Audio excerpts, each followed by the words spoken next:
जब तक तुम जीवित हो कुछ कर सकते हो, हर एक चीज के बारे में कुछ कर सकते हो। फिर मैं उदाहरण दे रहा हूं वही रामायण का। तो भगवान राम क्या कहते हैं, जंगल में है, वनवास में है, मारीची आता है और हिरण के रूप में आता है। सीता ने हिरण को देखा, सुंदर हिरण है। भगवान राम ने कहा कि ठीक है, मैं तेरे लिए इस हिरण को मार के लाता हूं। और अगर भगवान राम ने कहा कि अगर ये सच, ये मारीची है, ये माया है उसकी, तो कम से कम इसको मार के उसको तो खत्म कर दूंगा और इसकी खाल जो है सीता को दूंगा। तो वो भी चल दिए, था वो चल दिए। इधर आया क्या कहते हैं रावण कि मेरे को खाना दो, और कहते हैं कि सीता अच्छा खाना बनाती थी। तो सीता ने जो कुछ था वो उसको दिया। और उस जाने से पहले लक्ष्मण ने, क्योंकि मारीची ने ऐसी आवाज लगाई कि भगवान राम बोल रहे हैं बचाओ बचाओ बचाओ, तो सीता ने कहा तुम जाओ बचाओ भगवान राम को, क्या हो गया देखो क्या हुआ है। तो लक्ष्मण ने कहा नहीं, मेरे को नहीं जाना है, मैं तो यहीं रहूंगा। कहा नहीं, तुम जाओ। तब उसने रेखा बनाई, क्या इसके पार मत जाना, इसके पार मत जाना, इसके पार जाओगे तो ये जंगल है, इसके इधर रहोगे तो तुम्हारा कुछ नहीं बिगड़ेगा। तो जब रावण आया भिक्षा मांगी तो सीता ने उस रेखा के पीछे से ही उनको खाना दिया। तो रावण ने कहा ये कैसा क्या कहते हैं दान दे रही है तू, ये जो रेखा है इसकी इधर आ। तो ये सब हो रहा है किसके साथ? भगवान राम के साथ, लक्ष्मण के साथ, सीता के साथ। और किस परिस्थिति में हो रहा है? जब उनको वनवास मिला हुआ है। तो मतलब एक तो वनवास एक तो उनका राज्याभिषेक होना था, वो तो हुआ नहीं। उसके बाद उनको वनवास मिला, वनवास में दिक्कतें, और दिक्कतों के बीच में ये सब कुछ जाल, जैसे कि ये समझिए कि जो बुरा है वो अभी तक खत्म नहीं हुआ, उनका और बुरा होना है। सीता की चोरी कर ली रावण ने, वो और भी दुखी हुए, और अभी दुख का पूरा जो भी दुख है वो अभी पूरी तरीके से उनको नहीं मिला, अभी और मिलेगा। कब मिलेगा? एक तो सीता भी, एक तो उनका राज्याभिषेक हो रहा था वो गया। अच्छा, दूसरी बात उनको वनवास मिला, उसके बाद सीता की चोरी हो गई। एक नहीं, उसके बाद और भी हुआ। फिर क्या हुआ? लक्ष्मण जिससे कि उनको बहुत प्रेम था, लक्ष्मण से, भगवान राम को, उसको बाण लगा लड़ाई में। मतलब एक के बाद एक, एक के बाद एक, एक के बाद एक, एक के बाद एक। परंतु देखने की बात यह है कि उन्होंने उन परिस्थितियों में क्या किया। उन परिस्थितियों में भी उन्होंने एक फौज तैयार की, एक सेना तैयार की। और किसकी सेना? कैसी सेना? कैसी सेना? बंदरों की और भालुओं की सेना, बंदरों की और भालुओं की सेना तैयार की। जहां वो पुल नहीं बना सकते थे वहां पुल बनाया, और पत्थर को तैयार के उस पर राम राम लिख करके उसका पुल बनाया, और लंका में, उस द्वीप में प्रवेश किया। अब लोग इसको हर एक तरीके से लेते हैं, परंतु कितनी हिम्मत की बात है, कितनी हिम्मत की बात है। कितनी बार ऋषि मुनियों ने, जब भगवान राम दुखी हो जाते थे, जब लड़ाई हो रही है, ये सब कुछ हो रहा है, दुखी हो जाते थे, रोते थे, तब ऋषि मुनि उनको समझाते कि नहीं नहीं नहीं, आप दुखी मत होइए, आपको दुखी होने की जरूरत नहीं है, आप तो स्वयं भगवान विष्णु के अवतार हैं।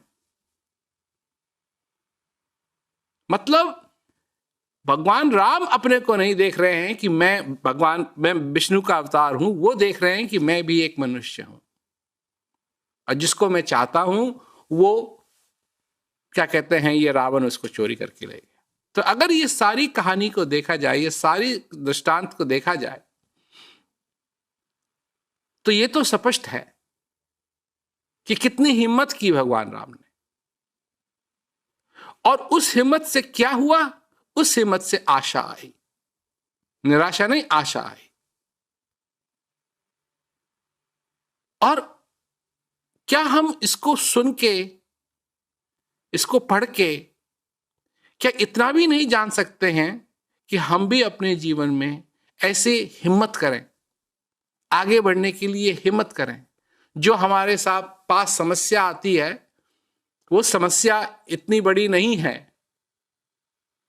कि हम ये भूल जाएं कि हर एक समस्या का हल अगर हम हिम्मत करें तो हम निकाल सकते हैं, हम आगे बढ़ सकते हैं। जब तक ये श्वास हमारे अंदर आ रहा है, जा रहा है, हमारे पास वो बल है, अभिमान नहीं, बल। और सबसे बड़ी चीज, हमको डरने की जरूरत नहीं है, सबसे बड़ी चीज। क्योंकि जब मनुष्य डरने लगता है तो सारी चीजें उसके लिए बंद होने लगती हैं। फिर वो जो उजाला है उसको देख नहीं पाता, जो चीज असली है उसको समझ नहीं पाता, और उसके लिए सारी चीजें ऐसी हो जाती हैं कि अब क्या होगा, अब क्या होगा, अब क्या होगा, अब क्या होगा, अब क्या होगा।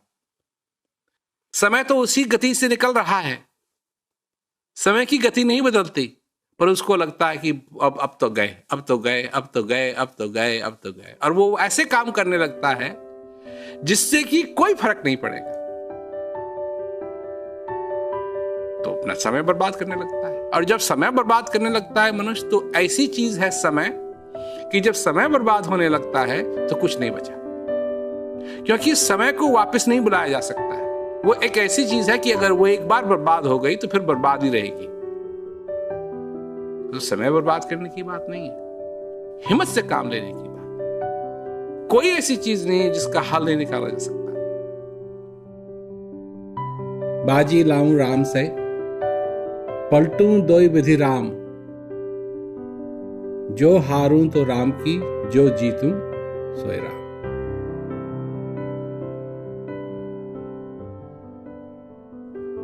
अब ये सुनने में बहुत सुंदर है, इसमें भक्ति है, इसमें भाव है, और सबसे बड़ी चीज इसमें यह है कि यही एक चीज है,